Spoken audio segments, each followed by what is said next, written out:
Hello there, what's up? Today I'm going to show you how to create a Gmail account. Let's do this. First you need to open your Play Store, then click here sign in, then click create account for personal use. Now first name you put your name here, okay, and last name it's optional.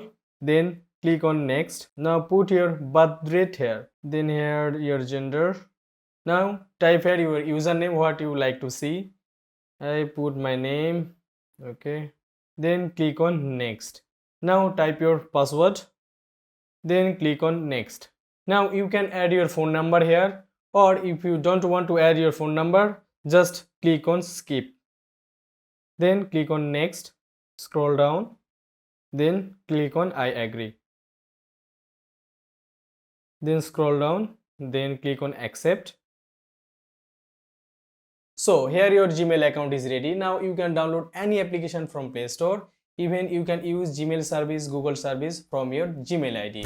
If you like this video, please give me a thumbs up, or if you new on my channel, please subscribe my channel. And one more thing, I am so sorry for my English. I am learning how to speak English. So please support me and subscribe my channel. Thank you.